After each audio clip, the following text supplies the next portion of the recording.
Good evening everyone. Welcome to Sigma Entrance Coaching Physics class. ഇന്ന് നമ്മൾ discuss ചെയ്യാൻ പോകുന്ന chapter electric charges and fields part 2. Basic theory ഒക്കെ നമ്മൾ first ക്ലാസ്സിൽ ഡിസ്കസ് ചെയ്തു, കുറച്ച് പ്രോബ്ലംസ് ചെയ്തു തുടങ്ങി. അപ്പോൾ ഇന്നത്തെ ക്ലാസ്സിൽ നമ്മൾ കൂളംബ്സ് ലോ, അതുപോലെ തന്നെ ഇലക്ട്രിക് ഫീൽഡ്, പിന്നെ ഇലക്ട്രിക് ഡൈപോളിൻ്റെ ഒരു സ്റ്റാർട്ടിങ്, ഈ കൺസെപ്റ്റ് വെച്ചിട്ടുള്ള പ്രോബ്ലംസ് ആണ് ഡിസ്കസ് ചെയ്യാൻ പോകുന്നത്. നമുക്ക് നേരെ പ്രോബ്ലത്തിലേക്ക് കിടക്കാം. ഇന്ന് ചെയ്യുന്ന എല്ലാ പ്രോബ്ലം, അതിൻ്റെ ക്വസ്റ്റ്യൻസും അതിൻ്റെ ഇക്വേഷൻസും എല്ലാവരും നോട്ട് ചെയ്ത് വയ്ക്കണം.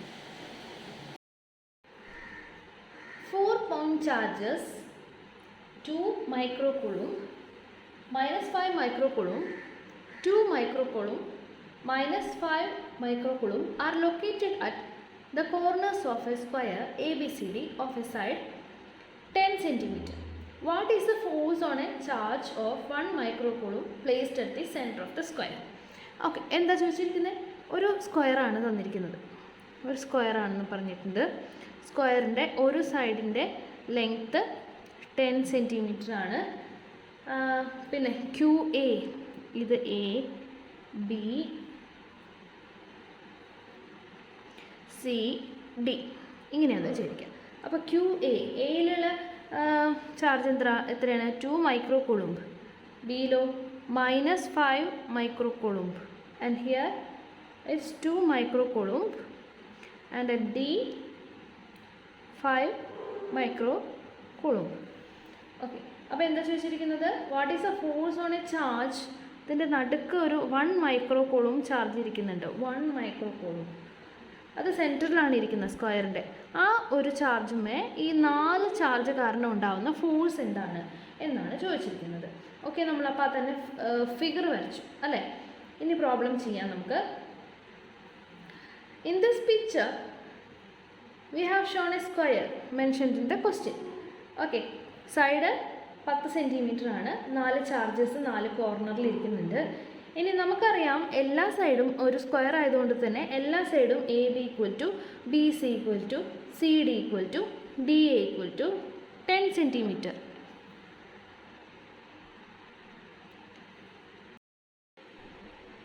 അപ്പം ഇനി ഡയഗണൽ ഏതൊക്കെയാണ്? AC, പിന്നെ ഏതാ? BD, AC, BD. ഇതാണ് ഡയഗണൽസ്. ഡയഗണൽസിൻ്റെ ലെങ്ത് എന്തായിരിക്കും? നമുക്കറിയാം, ഇതും 10 ഇതും 10 ആണെങ്കിൽ ഇത് തേർഡ് സൈഡാണ്. അപ്പോൾ എന്തായിരിക്കും അതിൻ്റെ ലെങ്ത്ത്? 10√2 cm അല്ല, ഇത് രണ്ടും 10 ആണെങ്കിൽ 10√2 പൈതഗോറസ് തിയറം വഴി ഈ മൂന്നാമത്തെ സൈഡ് 10√2. അപ്പോൾ AO, ഇത് O ആണ് കേട്ടോ പോയിന്റ്. AO OC, ഇവിടെ നിന്ന് ഇങ്ങോട്ട്, ഇവിടെ നിന്ന് ഇങ്ങോട്ട്. ഈ സൈഡൊക്കെ എത്രയായിരിക്കും? AO OC, പിന്നെ DO OB, half the distance of the diagonal. അതെല്ലാം എത്രയായിരിക്കും? 5√2 അല്ലേ? 5√2 cm ആയിരിക്കും. ഇനി സെൻറ്ററിൽ ഏത് ചാർജാണ് വെച്ചിരിക്കുന്നത്? 1 microcoulomb ചാർജാണ് വെച്ചിരിക്കുന്നത്. ഇനി നോക്കൂ, ഈ സെൻറ്ററിലത്തെ ഈ പോയിന്റ് ചാർജിലേക്ക് എയും ഈ ഓയിലുള്ള പോയിന്റിലുള്ള ചാർജും പോസിറ്റീവാണ് അല്ലേ? അപ്പോൾ 2 പോസിറ്റീവ് ചാർജസ് ആണ്. 2 ലൈറ്റ് ചാർജസ് ആകുമ്പോൾ അത് എപ്പോഴും റിപ്പൽ ചെയ്യും. ആൻഡ് ഈ സിയും ഓയും റിപ്പൽ ചെയ്യും അല്ലേ? ഈ എയും ഓയും റിപ്പൽ ചെയ്യും, അതുപോലെ തന്നെ സിയും ഓയും റിപ്പൽ ചെയ്യും. പക്ഷേ ആ റിപ്പൾസീവ് ഫോഴ്സ് വെവ്വേറെ ഡയറക്ഷനിലാണ്. എയും ഓയും റിപ്പൽ ചെയ്യുമ്പോൾ ഇത് അങ്ങോട്ടും, ഈ ഫോഴ്സ് ഇങ്ങോട്ടും അല്ലേ വരുന്നത്, റിപ്പൽഷൻ വരുമ്പോൾ. അതുപോലെ തന്നെ ഓയും സിയും റിപ്പൽ ചെയ്യുമ്പോൾ ഇവിടുന്ന് ഫോഴ്സ് അങ്ങോട്ടും ഇവിടുന്ന് ഫോഴ്സ് ഇങ്ങോട്ടും റിപ്പൽ ചെയ്ത് പോകും. അപ്പോൾ ഈ 2 ഫോഴ്സ് സെയിം ആയിരിക്കും, ഈക്വൽ മാഗ്നിറ്റ്യൂഡാണ് കാരണം ഇത് 2 microcoulomb, ഇത് 1 microcoulomb. അതേപോലെ തന്നെ ഇത് 2 microcoulomb, ഇത് 1 microcoulomb. Equal and opposite forces ആണ് ഇവിടെ വരുന്നത്. So this 2 forces will get cancelled. അതേപോലെ തന്നെയാണ് ഈ കേസിലും വരുന്നത്. നോക്കൂ, OB ഈ 2 ചാർജസ് തമ്മിൽ അട്രാക്റ്റീവ് ഫോഴ്സ് ഉണ്ടാകും അല്ലേ? ഇത് പോസിറ്റീവ് ചാർജാണ്, ഇത് നെഗറ്റീവാണ്. So this is unlike charges attract ചെയ്യും. അപ്പോൾ ഇങ്ങോട്ടും അട്രാക്റ്റീവ് ഫോഴ്സ് ഉണ്ടാവും. അതേ ചാർജാണ് ഇവിടെ -5 microcoulomb, ഇവിടെയും -5 microcoulomb. ഇതും തമ്മിൽ അട്രാക്ഷൻ ഉണ്ടാവും, അതും ഓപ്പോസിറ്റ് ഡയറക്ഷനിലാണെങ്കിൽ അല്ലേ. അപ്പോൾ ഈ രണ്ട് ഫോഴ്സ് തമ്മിലും എന്തായി പോവും, ക്യാൻസലായി പോവും. Equal and opposite charges. Totally ഈ പോയിന്റ് ചാർജിൽ, സെൻറ്ററിലുള്ള പോയിന്റ് ചാർജിൽ എന്താണ് ടോട്ടൽ ഫോഴ്സ് എന്ന് പറയുന്നത്? Net force at the centre is 0. എന്തുകൊണ്ടാണെന്ന് മനസ്സിലായല്ലോ? ഇത് രണ്ടും റിപ്പൾസീവ് ഫോഴ്സാണ്, അത് രണ്ടും ഈക്വൽ ആൻഡ് ഓപ്പോസിറ്റ് ആയതുകൊണ്ട് ക്യാൻസലായി പോവും. Same here. So net charge is 0. അടുത്ത question, 2 point charges QA 3 microcoulomb and QB -3 microcoulomb are located 20 cm apart in vacuum. First part of the question, what is the electric field at the midpoint O of the line AB joining the two charges? If a negative test charge of magnitude 1.5 into 10 raised to -9 coulomb is placed at this point, what is the force experienced by the test charge? അപ്പോൾ എന്താ, 2 point charges QA and QB. എന്തൊക്കെയാണ് QA QB? QA എന്ന് പറഞ്ഞു കഴിഞ്ഞാൽ 3 മൈക്രോകൂളംബാണ്. QB എന്ന് പറഞ്ഞു കഴിഞ്ഞാൽ -3 മൈക്രോകൂളംബാണ്. Okay, they are placed at a distance of 20 centimeters. 3 microcoulomb and -3 microcoulomb 20 സെൻറ്റിമീറ്ററിൽ വെച്ചിരിക്കുകയാണ്. And what is the electric field at the midpoint O? ഇതിൻ്റെ മിഡ് പോയിൻറ്റ് Oയിൽ what is the electric field?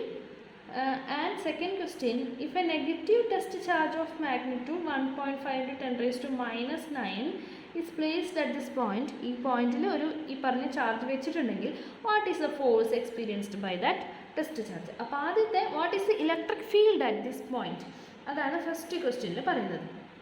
Okay, അപ്പോൾ നമുക്കറിയാം distance 20 ആണ്. അപ്പോൾ ഇത് മൊത്തം ഡിസ്റ്റൻസ് 20 ആണ്. അപ്പോൾ ഇവിടെ നിന്ന് ഇങ്ങോട്ടുള്ള distance, suppose this is A and this is B. അപ്പോൾ A to O ഉള്ള ഡിസ്റ്റൻസ് എത്രയായിരിക്കും? A to O 10 ആയിരിക്കും. ആൻഡ് B to O എന്ന് പറയുന്നതും 10 സെൻറ്റിമീറ്റർ ആയിരിക്കും. ആൻഡ് എന്താണ് ഇലക്ട്രിക് ഫീൽഡിൻ്റെ equation?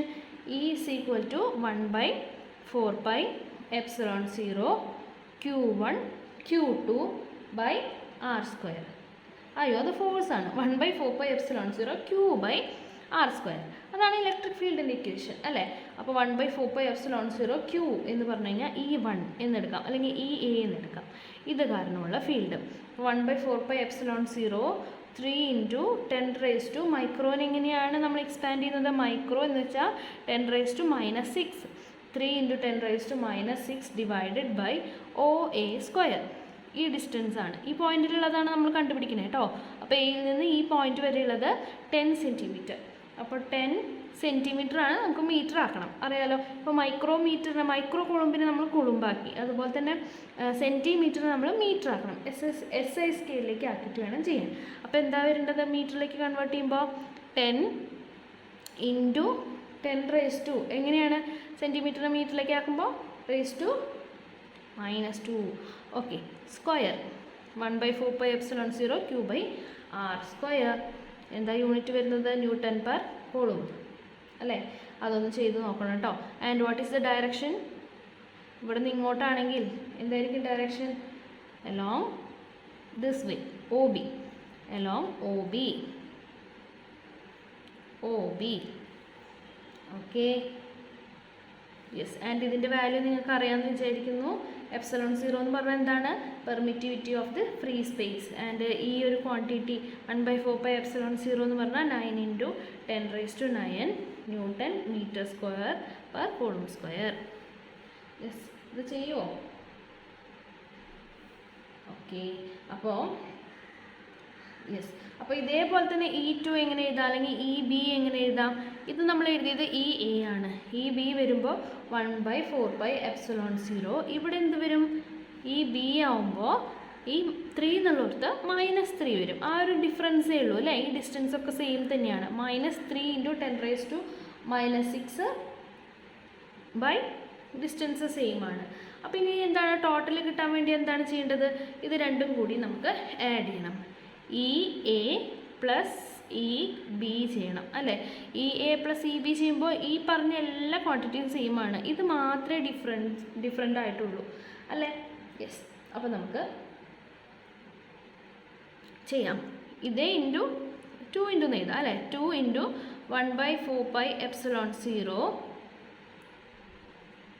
3 into 10⁻⁻6 divided by 10 into 10⁻⁻2 whole square. 2 into ഇത് തന്നെയല്ലേ രണ്ടും, ഒരു നെഗറ്റീവ് സിമ്പിൾ ഓർത്ത് വെച്ചാൽ മതി, ഒരു നെഗറ്റീവിൻ്റെ എക്സസ് മാത്രമേ ഉള്ളൂ. യെസ്. അപ്പോൾ എത്രയാണ് ചെയ്തിട്ട് കിട്ടുന്നത്? 2 ഇൻറ്റു ഇത് നേരത്തെ നമ്മൾ പറഞ്ഞു 9 ഇൻറ്റു 10⁻9 ഇൻറ്റു ഈ ക്വാണ്ടിറ്റി. ഏകദേശം നമുക്ക് കിട്ടുക എത്രയാണ്? 5.4 ഇൻറ്റു 10⁻6 ന്യൂട്ടൺ പെർ കൂളംബ്. ഇതിൻ്റെ കൂടെ തന്നെ നിങ്ങൾ ചെയ്യുന്നുണ്ടാവുമെന്ന് പ്രതീക്ഷിക്കുന്നു. എല്ലാവർക്കും കിട്ടിയോ? 5.4 into 10⁻6 newton per Coulomb along OB ആണ്. OB എന്തുകൊണ്ടാണ് OB വന്നതെന്ന് അറിയാലോ. ഇതായിരുന്നു A, ഇതായിരുന്നു B, നടുക്ക് O ആയിരുന്നു. അപ്പോൾ ഇതിൽ ഇവിടെ പോസിറ്റീവ് ചാർജ് ആയിരുന്നു, ഇവിടെ നെഗറ്റീവ് ചാർജ് ആയിരുന്നു. ഇതിൻ്റെ electric field towards this direction ആയിരുന്നു. ആൻഡ് ദിസ് ഇസ് നെഗറ്റീവ്, അപ്പോൾ അതും ടുവേർഡ്സ് ദിസ് ഡയറക്ഷനാണ്. നെഗറ്റീവ് അറിയാലോ, നെഗറ്റീവിൻ്റെ ചാർജ് എങ്ങനെയാണ്, പോസിറ്റീവ് ചാർജിൻ്റെ ഫീൽഡ് എങ്ങനെയാണെന്നുള്ളത് അറിയാലോ. അപ്പോൾ ടോട്ടലി ഫീൽഡ് ഇങ്ങോട്ടാണ് വരുന്നത്. ഇലക്ട്രിക് ഫീൽഡ് ടുവേർഡ്സ് OB ആണ്. ഇനി അതിൻ്റെ സബ്സെക്ഷൻ ക്വസ്റ്റ്യൻ എന്തായിരുന്നു? ആ ഒരു പോയിന്റിൽ, ഈ മിഡ് പോയിന്റിൽ നമ്മളൊരു ടെസ്റ്റ് ചാർജ് വെക്കുകയാണ്. ടെസ്റ്റ് ചാർജ് വെക്കുകയാണെന്നുണ്ടെങ്കിൽ എന്താ വെച്ച്, ഏത് ടെസ്റ്റ് ചാർജ് വെച്ച് എത്രയാണ് magnitude? 1.5 into 10⁻9 Coulomb -9 Coulomb.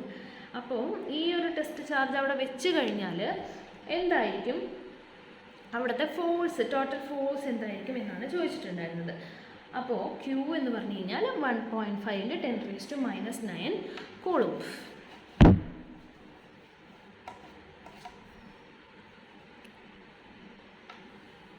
Yes. അപ്പോൾ എങ്ങനെയാണ് ഇത് ചെയ്യുന്നത്? ഫോഴ്സിൻ്റെ ഇക്വേഷൻ, ഇലക്ട്രിക് ഫീൽഡ് അറിയാമെന്നുണ്ടെങ്കിൽ ഫോഴ്സിൻ്റെ ഇക്വേഷൻ എന്താ? F = EQ. നമ്മൾ പറഞ്ഞിട്ടുണ്ടായിരുന്നു, മറക്കാൻ പാടില്ല എന്ന് പറഞ്ഞിട്ടുണ്ടായിരുന്നു അല്ലേ. F = EQ അല്ലെങ്കിൽ F = QE. F = QE എന്ന് എഴുതാം, അല്ലെങ്കിൽ F = EQ. അപ്പോൾ ഈ ഇപ്പം നമുക്ക് കിട്ടി, ഇതല്ലേ നമുക്ക് കിട്ടിയ ഈ ആ പോയിന്റിലുള്ള electric field 5.4 into 10⁻6 newton per coulomb into Q ചെയ്താൽ മതി. ഏത് Q ആണ്? ആ പോയിന്റിൽ ഏത് Q ആണുള്ളതെന്ന് വെച്ച് കഴിഞ്ഞാൽ ആ Q. ഇവിടുത്തെ ഈ പോയിന്റിൽ എത്രയാണ് Q നമ്മൾ പ്ലേസ് ചെയ്തിരിക്കുന്നത്? 1.5 ഇൻറ്റു 10⁻⁻9 കൂളംബാണ് ചെയ്തിരിക്കുന്നത്. ഓക്കെ. അപ്പോൾ ഇത് രണ്ടും കൂടി മൾട്ടിപ്ലൈ ചെയ്ത് കഴിഞ്ഞാൽ നമ്മുടെ ആൻസർ കിട്ടി. എത്രയാണ്? 10⁻³ ആൻഡ് ഇത് ചെയ്യുമ്പോൾ നമുക്ക് എത്ര കിട്ടുക? 5.4 ഇൻറ്റു 1.5 ഏകദേശം 8 വരും. 8.1 കിട്ടും. 8.1 ഇൻറ്റു 10⁻³ ഫോഴ്സ് ആണ് അല്ലേ. അപ്പോൾ യൂണിറ്റ് എന്താണ്? Newton. 8.1 into 10⁻³ newton. Okay. And ഇതിൻ്റെ ഡയറക്ഷൻ ഒന്ന് പറയാമോ? This what is the direction of this force? It will be along OA. along OA അല്ലേ. along OA.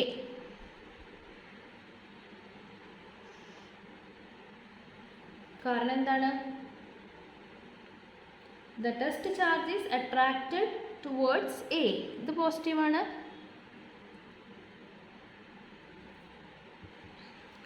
ഇത് പോസിറ്റീവാണ്. ആൻഡ് ക്വസ്റ്റ്യൻ ശ്രദ്ധിച്ച് വായിച്ചു കഴിഞ്ഞാൽ അറിയാം, ഇത് മാഗ്നിറ്റ്യൂഡാണ് തന്നിരിക്കുന്നത്. ആൻഡ് നെഗറ്റീവ് ടെസ്റ്റ് ചാർജ് എന്ന് പറഞ്ഞിട്ടുണ്ട്. അപ്പോൾ ഇത് നെഗറ്റീവ് ടെസ്റ്റ് ചാർജാണ്, ഇത് പോസിറ്റീവാണ്. So here it is attracted and it is repelled. ഇതും റിപ്പൽ ചെയ്യാണ് ചെയ്യുന്നത്. അപ്പോൾ ടോട്ടൽ ഫോഴ്സ് എപ്പോഴും എങ്ങോട്ടാണ്? ഇങ്ങോട്ട് തന്നെയാണ്. അട്രാക്ഷൻ ആയാലും ഇതുമായിട്ട് റിപ്പൽഷൻ ആയാലും total force is along OA. Clear ആയല്ലോ? അടുത്ത question. A system has 2 charges. QA is equal to 2.5 into 10⁻⁻7 coulomb and QB is equal to 2.5 into 10⁻⁻7 coulomb. Located at points തന്നിട്ടുണ്ട് 0, -15 centimeter and 0, +15 centimeter respectively. What is the total charge and electric dipole moment of the system? Total charge ഉം electric dipole moment ആണ് ചോദിച്ചിരിക്കുന്നത്. So അപ്പോൾ നമുക്ക് axis ഒന്ന് വരച്ചു നോക്കാം. X Y C. Okay, അപ്പോൾ എന്തൊക്കെയാണ്? 0 0. ഓക്കെ, അപ്പോൾ 0 എക്സ് ആക്സിസിൽ 0, വൈ ആക്സിസിൽ 0 പ്ലസ് 15. അപ്പോൾ ഇസഡ് ആക്സിസിലാണ്, ഇവിടെയാണ് കേട്ടോ. എക്സ് 0 ആണ്, വൈ 0 ആണ്. അപ്പോൾ ഇസഡ് ആക്സിസിലാണ് ഒരു 15 ഇവിടെയാണെന്ന് വിചാരിക്കും. 15. അപ്പോൾ ഒരു പൊസിഷൻ ഇവിടെയാണ്. ആൻഡ് മറ്റേ പൊസിഷനോ ഇതിപ്പോൾ ഇങ്ങനെയാണല്ലോ, നമുക്ക് വരയ്ക്കാൻ പറ്റാത്തതുകൊണ്ട് 3D വരയ്ക്കാൻ പറ്റാത്തതുകൊണ്ടാണ് നമ്മൾ ഇങ്ങനെ വരയ്ക്കുന്നത്. അപ്പോൾ എക്സ് എന്ന് പറഞ്ഞാൽ ഈ ഡയറക്ഷൻ, വൈ എന്ന് പറഞ്ഞാൽ ഈ ഡയറക്ഷൻ, സി ഡയറക്ഷൻ എന്ന് പറഞ്ഞാൽ ഇങ്ങനെയാണ് അല്ലേ. അപ്പോൾ ഇങ്ങോട്ടൊരു 15 സെൻറ്റിമീറ്റർ നീങ്ങിയാണ് ഒരു ചാർജ് ഉള്ളത്. ഇനി മറ്റേ ചാർജ് എങ്ങനെയാണ്? ഇൻ ടു ദ പ്ലെയിൻ, ഇതിൻ്റെ അടിയിലേക്ക് ഒരു 15 സെൻറ്റിമീറ്റർ താഴെ. തൽക്കാലം നമുക്ക് ഇങ്ങനെ വരയ്ക്കാം. ഇവിടെയാണ് 15 സെൻറ്റിമീറ്റർ. കൺസെപ്റ്റ് മനസ്സിലായെന്ന് വിചാരിക്കുന്നു. Okay, X axis, Y axis, Z axis, അത് നമുക്ക് ഇങ്ങനെ വരയ്ക്കാൻ പറ്റാത്തതുകൊണ്ടാണ് നമ്മൾ ഇങ്ങനെ ചെരിച്ച് വരയ്ക്കുന്നത്. ആൻഡ് ഈ കുത്തിട്ട് വരച്ചിരിക്കുന്ന ഈ ഡോട്ടഡ് ലൈൻ എന്ന് പറഞ്ഞു കഴിഞ്ഞാൽ താഴോട്ടാണ് കേട്ടോ. അപ്പോൾ ഒരു ചാർജ് ഇവിടെയാണ്, ഒരു ചാർജ് ഇവിടെയാണ്. ഇവിടെ 0 0 15 ആൻഡ് ഇത് 0 0 -15. ഓക്കെ, അപ്പോൾ QA ഇവിടെ ഏതാ വെച്ചിരിക്കുന്നത്? QA ഏതാ ചാർജ്? 2.5 × 10⁻⁻7 കൂളുംബ് ഇവിടെ. ഇനി QB എന്ന് പറഞ്ഞു കഴിഞ്ഞാൽ ബി എന്നുള്ള പൊസിഷനിൽ -2.5 × 10⁻⁻7 കൂളുംബ്. And what is the total charge of the system?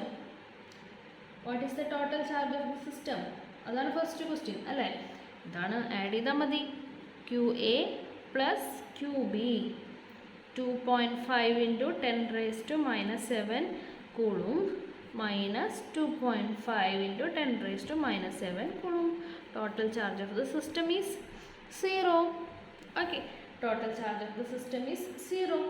And what is the electric dipole moment? Dipole moment എങ്ങനെയാണ്? Dipole momentൻ്റെ ഇക്വേഷൻ ഓർമ്മയുണ്ടോ? P = Q × 12 അല്ലേ. പലരും പല ബുക്ക് പഠിക്കുന്ന കാരണം കൊണ്ട് കൺഫ്യൂഷൻ ആവും. എന്നാലും വൺ ഓഫ് ദ ചാർജസ്, രണ്ട് charge separated by a small distance ആണെന്ന് വിചാരിക്കും. ഈ ഡിസ്റ്റൻസ് D ആണ് എന്ന് വിചാരിക്കുക. ഈ ഡിസ്റ്റൻസ് D ആണെന്ന് വിചാരിക്കുക. അപ്പോൾ P dipole moment P = Q × നമ്മൾ സാധാരണ ഇതിന് 2L എന്നാണ് വരയ്ക്കാറ്. ഇവിടം തൊട്ട് ഇവിടം വരെ L, ഇവിടം തൊട്ട് ഇവിടം വരെ L. Total distance 2L. അപ്പോൾ Q × 2L വരും. ഇവിടെ നമുക്ക് തൽക്കാലം ഇത് D ആയിട്ട് എടുക്കുകയാണ്. ടോട്ടൽ ഡിസ്റ്റൻസ് D ആണെന്നുണ്ടെങ്കിൽ Q × D. ഓക്കെ, അപ്പോൾ Q എന്ന് പറഞ്ഞു കഴിഞ്ഞാൽ ഇപ്പോൾ നമുക്ക് എത്ര കിട്ടിയേ? Any one of the charge into distance ആണ്. Any one of the charge എന്ന് പറഞ്ഞു കഴിഞ്ഞാൽ, എനി വൺ എന്ന് പറഞ്ഞു കഴിഞ്ഞാൽ രണ്ടും ഈക്വൽ ആയിരിക്കും അല്ലേ. ഒരു ഡൈപോളിന് ഈക്വൽ ചാർജസ് ബട്ട് ഓപ്പോസിറ്റ് ഇത് എന്താ ചാർജസ് ഓപ്പോസിറ്റ് ആയിരിക്കുന്നു മാത്രം. ഒരു പോസിറ്റീവ് ചാർജും ഒരു നെഗറ്റീവ് ചാർജും with same magnitude separated by a small distance, അതിനാണല്ലോ ഡൈപോൾ എന്ന് പറയുന്നത്. അപ്പോൾ any one of the charges എന്ന് പറഞ്ഞാൽ 2.5 × 10⁻⁻7 ഇൻറ്റു D. അവർ തമ്മിലുള്ള ഡിസ്റ്റൻസ് എത്രയായിരിക്കും? അവർ തമ്മിലുള്ള ഡിസ്റ്റൻസ് നോക്കൂ. ഇവിടെ എക്സ് ആക്സിസിലില്ല, വൈ ആക്സിസിൽ ഡിസ്റ്റൻസ് ഇല്ല രണ്ടിനും. പിന്നെ ഇസഡ് ആക്സിസിലാണ്. അപ്പോൾ ഒരു സ്ട്രെയിറ്റ് ലൈനിലാണ് നിൽക്കുന്നത്. ഒരു ചാർജ് ഇവിടുന്ന് മുകളിലേക്ക് 15 സെൻറ്റിമീറ്റർ മാറിയിട്ട് മറ്റൊരു ചാർജ് ഇവിടുന്ന് താഴോട്ടൊരു 15 സെൻറ്റിമീറ്റർ മാറിയിട്ട്. അപ്പോൾ ടോട്ടൽ ഡിസ്റ്റൻസ് എത്രയാണ് വരുന്നത്? 30 സെൻറ്റിമീറ്റർ ആണ്. 30 സെൻറ്റിമീറ്റർ ആണ് ടോട്ടൽ ഡിസ്റ്റൻസ്. അപ്പോൾ 30 × 10⁻⁻2 മീറ്റർ. 30 × 10⁻⁻2 മീറ്റർ. അപ്പോൾ എത്ര വരുന്നത്? 2.5 × 10⁻⁻7 ഇൻറ്റു 0.3. രണ്ട് പോയിൻ്റ് ഇങ്ങോട്ട് നീക്കി ഇവിടെ കുത്തണം. അപ്പോൾ 0.3. യെസ്, എത്ര വരുന്നത്? 2.5 × 0.3 7.5 × 10⁻⁸ അല്ലേ. 10⁻⁸. 0.75 ആണെങ്കിൽ 10⁻⁷ വന്നു അല്ലേ. ഓക്കെ, എന്താണ് യൂണിറ്റ്? ഇതെന്താ നമ്മൾ കണ്ടുപിടിച്ചത്? ഡൈപോൾ മൊമെൻറ്റ് അല്ലേ. കോളും മീറ്റർ. ഇത് കോളുമ്പ്, ഇത് മീറ്റർ. കോളും മീറ്റർ. ഓക്കെ, ഏത് ഡയറക്ഷനിലാണ്? ഇസഡ് ഡയറക്ഷനിലാണ് അല്ലേ. ഇത് രണ്ടും ഇരിക്കുന്നത് ഇസഡ് ഡയറക്ഷനിലല്ലേ. അപ്പോൾ this is along Z direction. Next question. A polythene piece rubbed with wool is found to have a negative charge of 3 into 10 raised to minus 7 coulomb. Estimate the number of electrons transferred. Is there a transfer of mass from wool to polythene? Yes. അപ്പോൾ എന്താ ചോദിച്ചിരിക്കുന്നത്? A polythene piece rubbed with the wool is found to have a negative charge of 3 into 10 raised to minus 7 coulomb. ആദ്യത്തെ question number of electrons transferred കണ്ടുപിടിക്കണം അല്ലേ? Yes. അപ്പോൾ charge എത്രയാണ് ഉണ്ടായിരിക്കുന്നത്? Q equal to 3 into 10 raised to minus 7 coulomb. Wool is positively charged and polythene is negatively charged. അറിയാലോ, അത് നമ്മൾ അറിഞ്ഞിരിക്കേണ്ട കാര്യമാണ്. വൂളും പൊളിത്തീനും തമ്മിൽ റബ്ബ് ചെയ്യുമ്പോൾ wool is positively charged and the polythene is negatively charged. So we can see that few amount of electrons are transferred from wool to polythene. ഇങ്ങനെയാണ് charge transfer നടക്കുന്നത്. ആ ട്രാൻസ്ഫർ ചെയ്ത ചാർജ് എത്രയാണ്? ഇത്രയാണ് അല്ലേ? ഇനി amount of charge of an electron, ഒരു ഇലക്ട്രോണിന് എത്ര ചാർജ് ഉണ്ട്? ഒരു ഇലക്ട്രോണിൻ്റെ ചാർജ് എത്രയാണ്? നമുക്കറിയാം, -1.6 into 10 raised to minus 19 coulomb. ഇതാണ് ഒരു ഇലക്ട്രോണിൻ്റെ ചാർജ് അല്ലേ?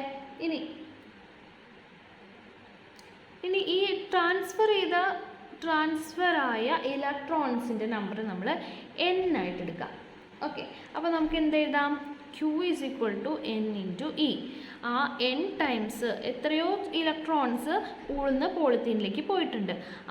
അത്രയും ഇലക്ട്രോൺസിനോട് കൂടി നമ്പർ ഓഫ് ഇലക്ട്രോൺസിൻ്റെ കൂടി അതിൻ്റെ ചാർജ് മൾട്ടിപ്ലൈ ചെയ്യുന്നതല്ലേ ഈ Q എന്ന് പറയുന്നത് ഇപ്പം നമുക്ക് കിട്ടിയിരിക്കുന്നത്. അപ്പോൾ Q എന്ന് പറഞ്ഞു കഴിഞ്ഞാൽ Q is equal to NE. നമുക്ക് വേണ്ടത് n ആണ്. അപ്പോൾ n എന്ന് പറഞ്ഞു കഴിഞ്ഞാൽ Q by E. Okay, Q എന്ന് പറഞ്ഞാൽ 3 into 10 raised to minus 7 divided by E എന്ന് പറഞ്ഞാൽ -1.6 into 10 raised to minus 19. ഇത് ഡിവൈഡ് ചെയ്യുമ്പോൾ നമുക്ക് കിട്ടുന്നത് 1.87 into 10 raised to 12. 1.87 into 10 raised to 12. So number of electrons transferred from wool to polythene is 1.87 into 10 raised to 12 നമ്പേഴ്സാണ്. ഇത്രയും numbers. ഇത് കാണുമ്പോൾ ചിലർക്കെങ്കിലും സംശയം തോന്നും, ഈ n എന്ന് പറഞ്ഞാൽ ഫ്രാക്ഷൻ വരില്ല എന്ന് നമ്മൾ പഠിച്ചിട്ടുണ്ട് അല്ലേ? n എന്ന് പറഞ്ഞു കഴിഞ്ഞാൽ ഒരു ഹോൾ നമ്പർ ആയിരിക്കും, അല്ലാണ്ട് അര ഇലക്ട്രോൺ അങ്ങനെയൊന്നും പോകുന്നില്ല എന്ന് നമ്മൾ ക്വാണ്ടിസേഷൻ ഓഫ് ചാർജസിൽ പഠിച്ചിട്ടുണ്ട്. പക്ഷേ ഇവിടെ 1.87 വന്നു, അങ്ങനെ ഒരു സംശയം ഒരു കുട്ടി ചോദിച്ചിരുന്നു. അതുകൊണ്ട് പറയാണ് 1.87 എന്നുള്ളത് എന്താണ്? ഇതൊരു നമ്പർ അല്ല. അതും കഴിഞ്ഞ് ഇത്രയും സീറോസ് ഉണ്ട് അല്ലേ? 1.87 കഴിഞ്ഞിട്ട് ഇത്രയും സീറോസ് ഇടുമ്പോൾ അതൊരു ഹോൾ നമ്പറാണ്, അവിടെ ഒരു ഫ്രാക്ഷൻ വരുന്നില്ല. ഓക്കെ, അപ്പോൾ 1.87 ഇട്ടിട്ട് ഇത്രയും സീറോസ് നിങ്ങൾ ഇട്ട് നോക്കുക. അപ്പോൾ 2 പോയിൻ്റ് ഇവിടെ കഴിഞ്ഞു പോകും. 2 സീറോസ് ഇടുമ്പോൾ തന്നെ 187 ആവും. പിന്നെയും ഒരു 10 സീറോസ് അത് കഴിഞ്ഞിട്ട് ഇടണം. അത്രയും ഇലക്ട്രോൺസ് ആണ് ട്രാൻസ്ഫർ ആയിരിക്കുന്നത്. ഓക്കെ, സോ ഇതൊരു ഫ്രാക്ഷൻ അല്ല, ഇതൊരു ഹോൾ നമ്പറാണ്. ഓക്കെ, ഇനി അടുത്ത പാർട്ട് ഇതിൻ്റെ കൂടെ തന്നെ ചോദിച്ചിരിക്കുന്നത് is there any mass transferred എന്നാണ് ചോദിച്ചിരിക്കുന്നത്. Okay, is there any mass transferred എന്ന് ചോദിച്ചിട്ടുണ്ട്. ഓഫ് കോഴ്സ് ഇലക്ട്രോൺ ട്രാൻസ്ഫർ നടക്കുമ്പോൾ അതിൻ്റെ കൂടെ മാസ് ട്രാൻസ്ഫർ കൂടി നടക്കുന്നുണ്ട്. എത്ര മാസ് ട്രാൻസ്ഫർ ചെയ്യുന്നുണ്ട്? ഒരു ഇലക്ട്രോണിൻ്റെ മാസ് എന്താണെന്ന് അറിഞ്ഞിരിക്കണം. അത് നമ്മൾ പഠിക്കേണ്ട കാര്യമാണ്. മാസ് ഓഫ് എൻ ഇലക്ട്രോൺ എത്രയാണ്? 9.1 into 10 raised to minus 31 kilogram. Kilogram എന്ന് കേൾക്കുമ്പോൾ ഇത്ര വലുതാണെന്ന് വിചാരിക്കരുത്. -31 ആണ്. 9.1 into 10 raised to minus 31, അതായത് 0.00 അങ്ങനെ 31 സീറോസ് ഇട്ടിട്ട് പിന്നെ ഒരു 91. അതൊരു ചെറിയൊരു മാസാണ്. ഓക്കെ, ആൻഡ് അപ്പോൾ ഇതാണ് ഒരു ഇലക്ട്രോണിൻ്റെ mass. And total electron transfer ആയത് എത്രയാണെന്ന് നമ്മളിപ്പോൾ കണ്ടുപിടിച്ചിട്ടുണ്ടായിരുന്നു. എത്രയായിരുന്നു? 1.87 into 10 raised to 12. ഇത്രയും ഇലക്ട്രോൺസ് ട്രാൻസ്ഫർ ആയിട്ടുണ്ട്. അതിലത്തെ ഒരു ഇലക്ട്രോണിൻ്റെ മാസാണ് ഇത്. അപ്പം മൊത്തം എത്ര മാസ് ട്രാൻസ്ഫർ ആയിട്ടുണ്ടാവും? എത്രയാണ്? ഇത് മാസ് ഇൻറ്റു ഇത് ഒരു ഇലക്ട്രോണിൻ്റെ mass into number of electrons 1.87 into 10⁻²2. ഇത് മൾട്ടിപ്ലൈ ചെയ്യുമ്പോൾ നമുക്ക് എത്ര കിട്ടും? 1.701 into 10⁻⁻18 kilograms.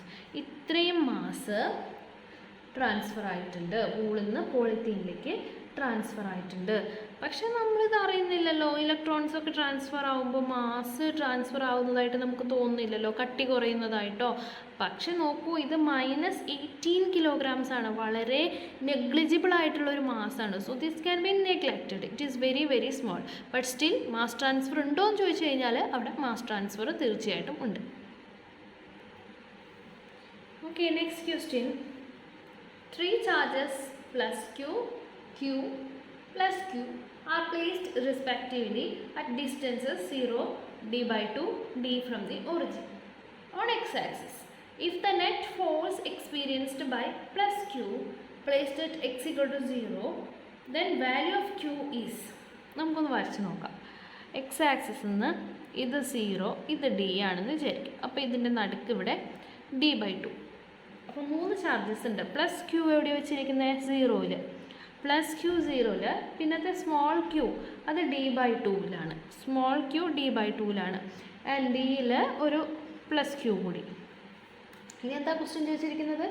If the net force experienced by plus Q placed at x equal to 0, ഇവിടുത്തെ നെറ്റ് ഫോഴ്സ് 0 ആണെന്നുണ്ടെങ്കിൽ,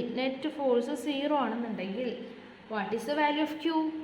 ഓക്കെ, ഇവിടുത്തെ ഈ ചാർജുമേ ആക്ട് ചെയ്യുന്ന ഫോഴ്സ് 0 വരണമെങ്കിൽ ഇതിൻ്റെ വാല്യൂ എത്രയായിരിക്കും? ക്യൂയുടെ വാല്യൂ എത്രയായിരിക്കും എന്നാണ് ചോദിച്ചിരിക്കുന്നത്. ഓപ്ഷൻസ് ഉണ്ട്. +q/4, -q/2, +q/2, -q/4. അപ്പോൾ ഇതെങ്ങനെയാണ് ചെയ്യുന്നത്? നെറ്റ് ഫോഴ്സ് 0 ആണ്. ഓക്കെ, അപ്പോൾ നെറ്റ് ഫോഴ്സ് എന്ന് പറഞ്ഞു കഴിഞ്ഞാൽ 1/4πε0 Q1 Q2/r². അതല്ലേ? F = 1/4πε0 Q1 Q2/r². ഇതിനും വരും, ഇവിടെ ഇങ്ങോട്ട് ഉള്ള ഫോഴ്സിനും വരും, ഇത് കാരണം ഇവിടെയുള്ള ഫോഴ്സിനും വരും. അപ്പോൾ ആ രണ്ട് due to this small Q, ഈ ക്യാപിറ്റൽ ക്യൂവിൽ ആക്ട് ചെയ്യുന്ന ഫോഴ്സ് എഴുതുമ്പോൾ Q1 Q2 എന്നുള്ളിടത്ത് പ്ലസ് ക്യൂ ഈ സ്മോൾ ക്യൂ ബൈ ഈ ഡിസ്റ്റൻസ് തന്നിട്ടുണ്ടോ? നമുക്ക് ഇല്ല, നമുക്ക് d/2 തന്നെ എഴുതാം. d/2² വരും. ആൻഡ് ഇവിടെ വരുമ്പോഴോ ഈ ചാർജ് കാരണം ഇവിടെയുള്ള force plus Q by d² വരും. അപ്പോൾ 1/4πε0 നമുക്ക് ഈക്വൽ ടു 0 ആണല്ലോ. അപ്പോൾ ഈ ഭാഗം ഇവിടെയും വരും, പ്ലസ് എഴുതുന്ന ടേമിനും 1/4πε0 വരും. അപ്പോൾ അത് രണ്ടും നമുക്ക് കളയാം. കൺഫ്യൂഷൻ ഉണ്ടോ? ഉണ്ടെങ്കിൽ നമുക്ക് ഫുൾ എഴുതാം. ഓക്കെ, ആദ്യം ഈ ചാർജ് കാരണം ഇവിടെയുള്ള ഫോഴ്സ്, അപ്പോൾ എന്താ വരിക? 1/4πε0 Q plus Q by d/2 whole square.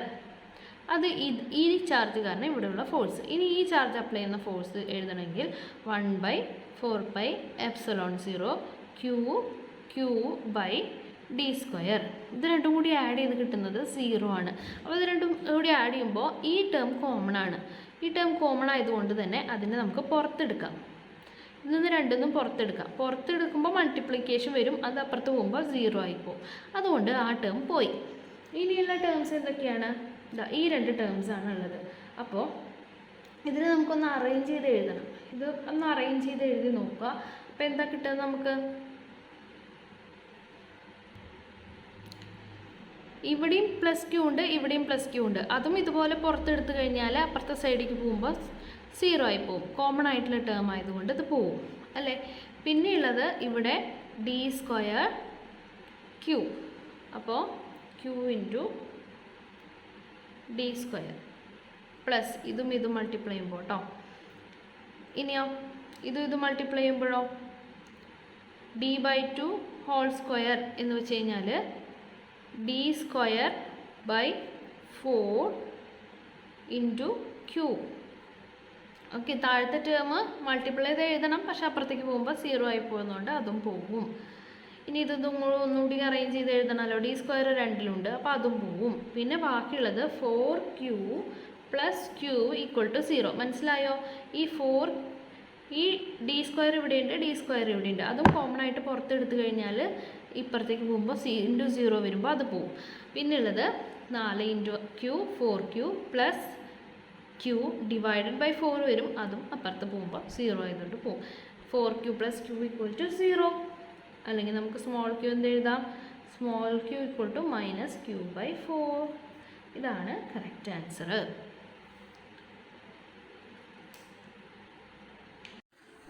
അടുത്ത question, there are two charges plus 1 microcoulombs and plus 5 microcoulombs.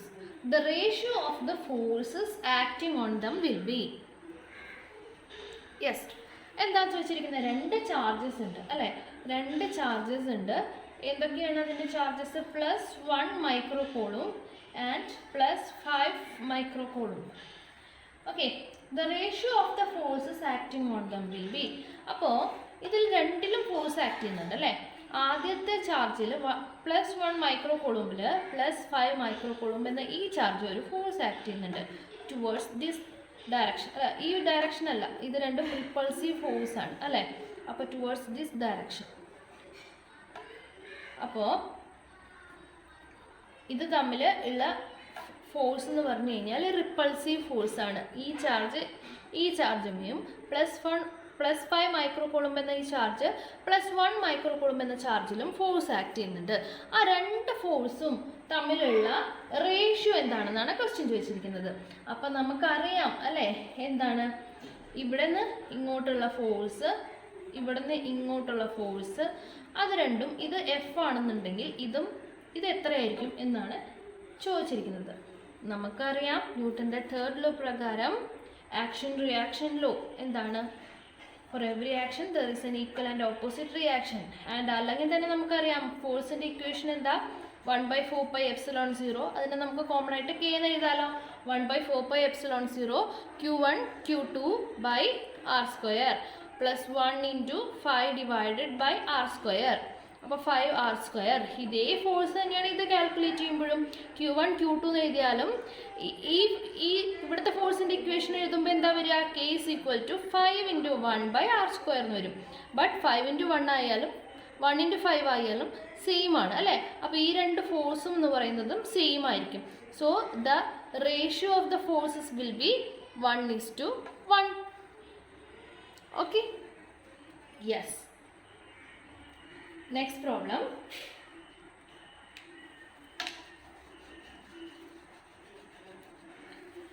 Two charges plus 2 coulomb and plus 6 coulomb are repelling each other with a force 12 Newton. If each charge is given minus 2 coulomb of charge, then the value of the force will be.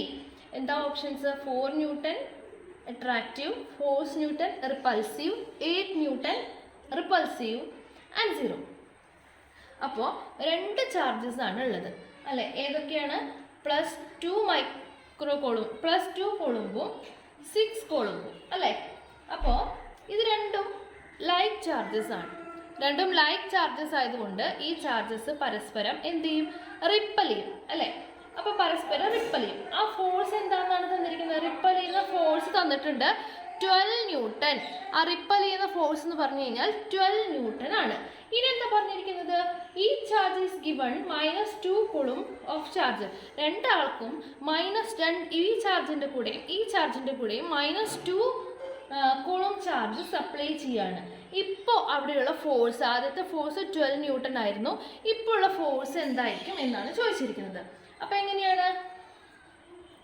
ഇവിടെ ഒരു 2 newton എന്ത് -2 കൂളും charge supply ചെയ്യുകയാണ് ചെയ്തിരിക്കുന്നത്. അപ്പോൾ ഇവിടുത്തെ total charge എന്താവും? 2 + 2 കൂളും -2 കൂളും. അപ്പോൾ 0 കൂളും 0. And ഇവിടെയോ +6 കൂളും -2 കൂളും. അപ്പോൾ 4 കൂളും. അപ്പോൾ ഇവിടുത്തെ ചാർജ് ഇല്ല, ചാർജ് ന്യൂട്രലായി. 0 എന്ന് പറഞ്ഞു കഴിഞ്ഞാൽ ഇറ്റ് ഈസ് ന്യൂട്രൽ. അപ്പോൾ ഒരു ചാർജ് 0 ആണ്, മറ്റേ ചാർജ് 4 കൂളുംബാണ്. Here it is 0 coulomb and here it is 4 coulomb. So what will be the effective force? ഫോഴ്സിൻ്റെ ഇക്വേഷൻ Q1 Q2/r² എന്നാണ്. അതിൽ ഒന്ന് 0 ആണെങ്കിൽ എഫക്റ്റീവ് ഫോഴ്സ് എന്ന് പറഞ്ഞു കഴിഞ്ഞാൽ എന്താവും? 0 ആവും. സോ ഓപ്ഷൻ ഡി ആണ് correct answer. The effective force will be 0. Okay, moving to next question. The force between two charges 0.06 meter apart is 5 Newton. If each charge is moved towards the other by 0.01 meters, then the force between them will be. Options തന്നിട്ടുണ്ട് 7.20, 11.25, 22.50, 45 Newton. അപ്പോൾ എന്താ ക്വസ്റ്റ്യനിൽ പറഞ്ഞിരിക്കുന്നത്? Force between two charges, രണ്ട് charges ഉണ്ട്, അത് എത്രയാണെന്ന് തന്നിട്ടില്ല. അത് തമ്മിലുള്ള അതിൻ്റെ ഡിസ്റ്റൻസ് തന്നിട്ടുണ്ട്. എത്ര ഡിസ്റ്റൻസിലാണ് വെച്ചിരിക്കുന്നത്? 0.06 metre apart is 5 newton. 5 Newton. Each charge is moved towards the other by 0.01 meters. രണ്ടും 0.01 മീറ്റർ അടുത്തേക്ക് വെച്ചിരിക്കുകയാണ്. അപ്പോൾ what will be the force between them? ഇപ്പോൾ എത്രയാണ് ഫോഴ്സ്? സി, ആദ്യത്തെ ഡിസ്റ്റൻസ് 0.06 ആയിരുന്നു. 0.01 മീറ്റേഴ്സ് ഈച്ച്. രണ്ടും ഇത്രയും നീക്കി കഴിഞ്ഞാൽ ഇവിടെ നിന്നും 0.01 നീക്കാണ്. ഇവിടുത്തെ ചാർജും ഇങ്ങോട്ട് 0.01 നീക്കാണ്. അപ്പോൾ ഇപ്പം ടോട്ടൽ ഡിസ്റ്റൻസ് എത്രയായി? 0.06 ഉള്ളതിൽ നിന്ന് ഇത്രയും അടുത്തേക്ക് വരുമ്പോൾ അത് കുറഞ്ഞ് 0.04 മീറ്റേഴ്സായി മാറും അല്ലേ? അപ്പോൾ ഇപ്പോൾ ഫോഴ്സ് എത്രയാവും എന്നാണ് ചോദിച്ചിട്ടുള്ളത് അല്ലേ? അപ്പോൾ ആദ്യത്തെ ഫോഴ്സിൻ്റെ ഇക്വേഷൻ എന്താ? F = 1/4πε0. അതിന് നമുക്ക് K എന്ന് എഴുതാം. K × Q1 Q2/r². ആദ്യം R എത്രയായിരുന്നു? R = 0.06 സ്ക്വയർ അല്ലേ? അപ്പോൾ ഇതാണ് ആദ്യത്തെ വാല്യൂ. അത് എത്രയാണ് തന്നിട്ടുണ്ട്? 5 ന്യൂട്ടൺ ആണ് തന്നിട്ടുണ്ട്. ഇനി രണ്ടാമത്തെ ഡിസ്റ്റൻസ് ഇത് R1 ആണെന്ന് വിചാരിക്കും. R2 രണ്ടും 0.01 അടുത്തേക്ക് വെച്ചപ്പോൾ ഇപ്പോഴത്തെ ഡിസ്റ്റൻസ് എന്ന് പറഞ്ഞാൽ 0.05 മീറ്റർ ആണ്. സോ പുതിയ ഫോഴ്സ് എന്തായിരിക്കും? K × Q1 Q2 divided by 0.04 whole square അല്ലേ? അപ്പോൾ നമുക്കിതിനെ ഇതുമായിട്ട് കമ്പയർ ചെയ്യണം അല്ലേ? ഇതുമായിട്ട് കമ്പയർ ചെയ്താലേ നമുക്ക്, കാരണം Q1 Q2 ഒന്നും തന്നിട്ടില്ല, വേറെ വഴിയില്ല. സോ ഇവിടെ Q1 Q2 കോമൺ ആയിട്ടുണ്ട്. താഴെ 0.06 ഹോൾ സ്ക്വയർ ആണ്, ഇവിടെ 0.04 ഹോൾ സ്ക്വയർ ആണ്. അപ്പോൾ ഈ 0.06 ഹോൾ സ്ക്വയറിനെ ഇവിടെ നമുക്ക് താഴെ മുകളിലും താഴെ ഒന്ന് മൾട്ടിപ്ലൈ ചെയ്താലോ? അപ്പോൾ into 0.06 whole square divided by 0.06 whole square. നോക്കൂ, ഇത്രയും ഭാഗം ഇത് ഡിവൈഡഡ് ബൈ ഇത്രയും ഭാഗമാണ് നമുക്കിവിടെ 5 ന്യൂട്ടൺ തന്നിരിക്കുന്നത്. Q1 Q2 ബൈ ഇതേ സ്ക്വയർ, അതാണ് Q1 Q2 ഡിവൈഡ് ബൈ ഇതേ സ്ക്വയർ. ഇത്രയും 5 ന്യൂട്ടൺ ആണ്. 5 ന്യൂട്ടൺ ഇൻറ്റു ഇനി എന്താ ബാക്കിയുള്ളത്? 0.006 whole square divided by 0.04 whole square. ഇത്രയാണ്, ഈ രണ്ട് ടേംസ് ആണ് ബാക്കി ഉണ്ടായിരുന്നത്, അതിവിടെ എഴുതി. ഓക്കെ, അപ്പോൾ ഇനി ഇത് കാൽക്കുലേറ്റ് ചെയ്ത് കഴിഞ്ഞാൽ ആൻസർ കിട്ടും. 5 newton 5 into 0.06 whole square divided by 0.04 whole square, that is 5 into 36 divided by 16. Okay, എത്രയാണ് വരുന്നത്? ഇതിൻ്റെ വാല്യൂ ഒന്ന് കാൽക്കുലേറ്റ് ചെയ്ത് കഴിഞ്ഞാൽ നമുക്കറിയാം 11.25 newton is the answer. Option ഏതായിരുന്നു? Option B. ഓപ്ഷൻ ബി ആണ് കറക്റ്റ് ആൻസർ. ഓക്കെ, അപ്പോൾ നമുക്ക് നെക്സ്റ്റ് പാർട്ട് ഇതിൽ വരുന്നത്, നമുക്കറിയാം ഫോഴ്സിൻ്റെ ഇക്വേഷൻ F = 1/4πε0 Q1 Q2/r² എന്നാണ്. ഇതിൽ ε0 എന്ന് പറഞ്ഞു കഴിഞ്ഞാൽ എന്താണ്? Permittivity of the free space അല്ലേ? ഇനി ഇതൊരു മീഡിയത്തിലാണ്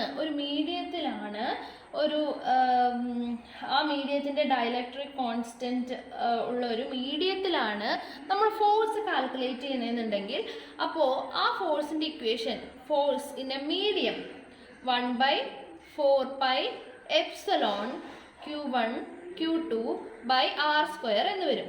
ഇവിടെ എപ്സിലോൺ ആണ്. ഓക്കെ, എപ്സിലോൺ എന്ന് പറഞ്ഞു കഴിഞ്ഞാൽ എപ്സിലോൺ 0 നിന്ന് എങ്ങനെയാണ് ഡിഫറെൻറ്റ്? 1/4πε0/ε r. ഇതാണ് എപ്സിലോൺ എന്ന് പറയുന്നത്. Q1 Q2 R². അതായത് എപ്സിലോൺ എന്ന് പറഞ്ഞാൽ എന്താണ്? Epsilon 0 into epsilon r. Okay, epsilon 0 into epsilon r. ഇതിൽ എപ്സിലോൺ r എന്താ വരിക? ഇതിൽ നിന്ന് ε/ε0. ഇതിനെ പറയുന്നത് റിലേറ്റീവ് പെർമിറ്റിവിറ്റി. എപ്സിലോൺ എന്ന് പറഞ്ഞാൽ permittivity of the medium, epsilon 0 എന്ന് പറഞ്ഞാൽ permittivity of the free space. അപ്പോൾ ഇത് വെച്ചിട്ടുള്ള കുറച്ച് പ്രോബ്ലംസ് ചെയ്തു നോക്കാം. അടുത്ത question, the ratio of the forces between two small spheres with constant charge in air in a medium of dielectric constant K. അതായത് the ratio of the forces between two small spheres എന്തൊക്കെയാ? with constant charge in air കണ്ടുപിടിക്കണം. in a medium of dielectric constant K. Options കണ്ടല്ലോ. 1:k, k:1, 1:k², k²1. അപ്പോൾ രണ്ട് ഫോഴ്സിൻ്റെ ratio of the forces എന്നാണ് ചോദിച്ചിരിക്കുന്നത് between two small spheres വിത്ത് constant charge. Okay, അപ്പോൾ നമുക്കതിനെ F1 എന്നും F2 എന്നും എടുക്കാം. ഓക്കെ, F1 എന്നും F2 എന്നും എടുക്കാം. അപ്പോൾ നമുക്ക് റേഷ്യോ എന്ന് പറഞ്ഞാൽ F1/F2 ആണ് കണ്ടുപിടിക്കേണ്ടത് അല്ലേ? അതിൻ്റെ ഇക്വേഷൻ നമുക്കറിയാം, 1/4πε0. അത് എന്താ? സാധാരണ നമുക്കറിയാവുന്ന ഫോഴ്സിൻ്റെ ഇക്വേഷൻ. സെയിം ചാർജ് അല്ലേ? സെയിം ചാർജ് ആയതുകൊണ്ട് Q × Q കോൺസ്റ്റന്റ് ചാർജ് എന്ന് പറഞ്ഞിട്ടുണ്ട്. അപ്പോൾ Q1 ഉം Q2 ഒക്കെ Q തന്നെയാണ്. അപ്പോൾ എന്താ എഴുതാം? നമുക്ക് Q² എന്ന് എഴുതാം, ഡിവൈഡഡ് ബൈ R².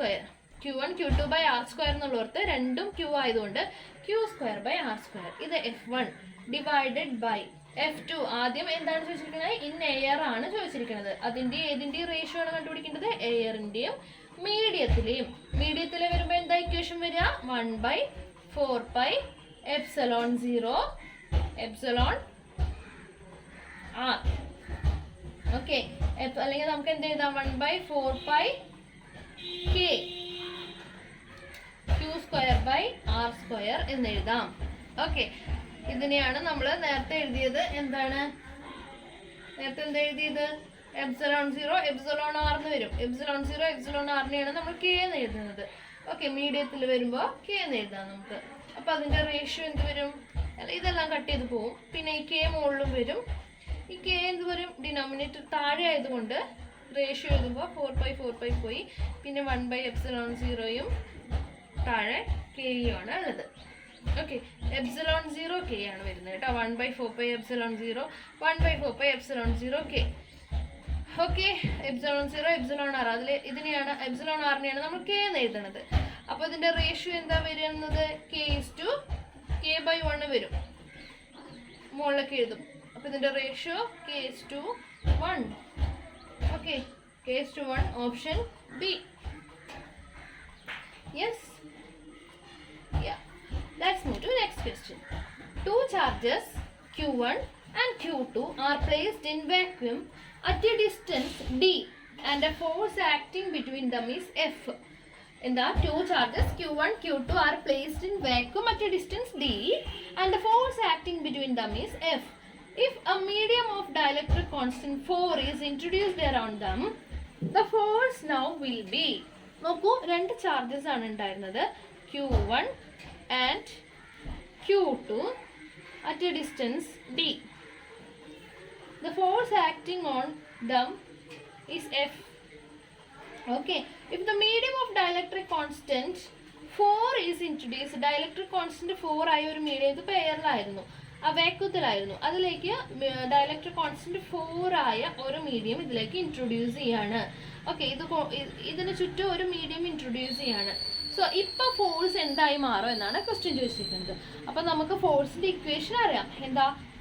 ആദ്യം വേക്കൂത്തിലായിരുന്ന കണ്ടീഷനിൽ 1/4πε0 Q1 Q2 divided by D square. D എന്താ ഇത് എഴുതാൻ കാരണം? ഇവിടെ ഡിസ്റ്റൻസ് എന്ന് പറയുന്നത് ഡി ആണ്. ഇനി നമുക്ക് അടുത്ത ഇക്വേഷൻ അറിയാം. അതായത് ഒരു മീഡിയം ഇൻട്രൊഡ്യൂസ് ചെയ്തതിന് ശേഷം ഫോഴ്സ് ഇൻ എ മീഡിയം എന്താ 1/4π epsilon 0 k q1 q2 by D square. അപ്പോൾ ഈ k എന്ന് പറയുന്നത് എന്താണ്? നമുക്ക് എന്താ തന്നിരിക്കണേ? k 4 ആയ ഒരു മീഡിയമാണ് ഇൻട്രൊഡ്യൂസ് ചെയ്തത്. അപ്പോൾ ഇത്രയും ഭാഗം എന്താ? ഈ 4 ഒഴിച്ച് ബാക്കി ഇത്രയും ഭാഗം എന്താന്ന് നമുക്കറിയാം, എഫ് ആണ് അല്ലേ? ഡിവൈഡ് ബൈ 4 മാത്രമേ ഇവിടെ എക്സ്ട്രാ വന്നിട്ടുള്ളൂ. അപ്പോൾ f/4 ആണ് എന്ത് ആൻസർ. f/4 ഓപ്ഷൻ എന്തായിരുന്നു? ഓപ്ഷൻ ഡി ആയിരുന്നു. ഓക്കെ, ഓപ്ഷൻ ഡി ആയിരുന്നു f/4 എന്ന് പറയുന്നത്. യെസ്, അടുത്ത ക്വസ്റ്റ്യൻ നോക്കിയാലോ. ഓക്കെ, അപ്പോൾ നമ്മൾ ഇന്ന് ഡിസ്കസ് ചെയ്ത ക്വസ്റ്റ്യൻസ് എല്ലാവരും നല്ലോണം വർക്കൗട്ട് ചെയ്ത് നോക്കുക. നമുക്ക് അടുത്ത ക്ലാസ്സിൽ കാണാം. അതുവരെ എല്ലാവർക്കും ഗുഡ് നൈറ്റ്.